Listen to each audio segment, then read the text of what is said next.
get out of Cincinnati with a win. That's again, survive and advance to the next location, 72-67. Arizona Wildcats knock off the Cincinnati Bearcats. I'm glad that you started, J-Dub, with that particular highlight because that's my top takeaway from this game. And that is, are there going to be nights when we need the aggressive Jaden Bradley who just looks for his own shot, which I felt like one of the things I wrote down on my paper today was Jaden not a facilitator today, driving a lot to try to get points at the rim. But there may be some nights when you need him to be that guy, and only 2 assists, 8 assists. If you'd have told me the Wildcats would win a game with 8 assists, I'd have said, yeah, probably not. And 4 of them coming from Henry Vasar, and your guards, your the 3-guard play, having just 4 assists in this game, I'd have thought probably not going to happen.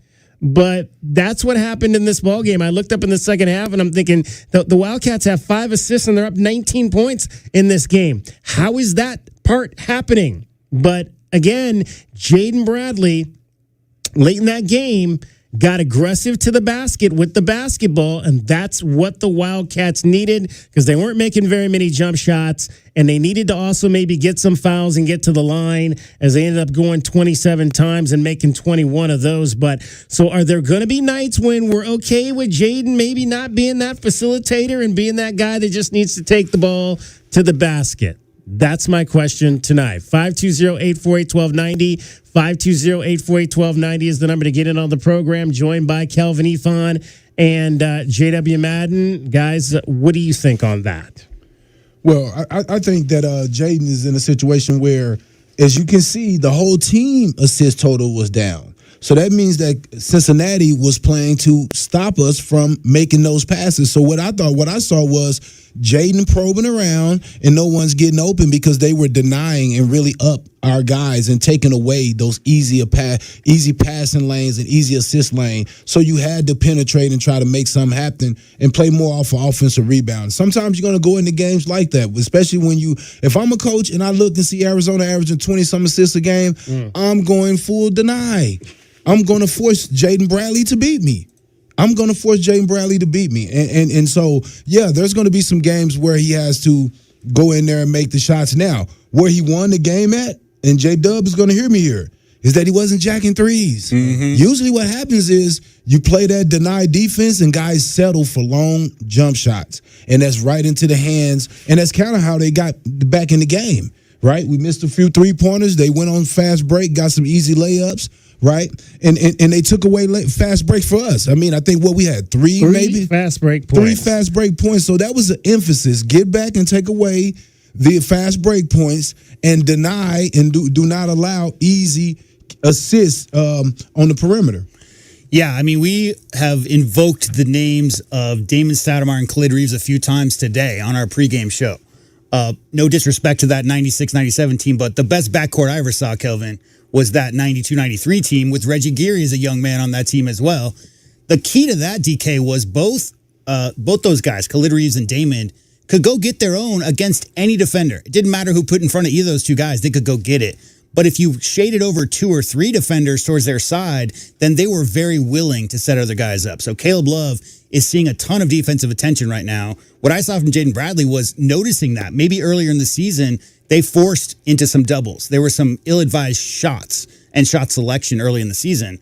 But in this game, DK, what I saw was them recognizing very early on, like Kelvin just said, they were taking away what you'll see in a Tommy Lloyd offense is drive, cut, pass, dunk. Right. We saw them take away that passing lane, so therefore it opened up for the drives and finishing at the rim because guess what? Cincinnati was relying upon their 7-foot and 6'10" shot blockers, Kelvin, to come off ball and dissuade some of those drives from the guards. They weren't worried about shading extra attention. That's why the assist numbers were so low. I think Jaden Bradley played a great, heady game, understanding what Cincinnati's defense was doing, really took over as far as creating his own shot. And to answer your question, it's both. Like Khalid and Damon, you pick your poison. You want to go and like shade 2 towards 1. The other one's going to put 30 on your head.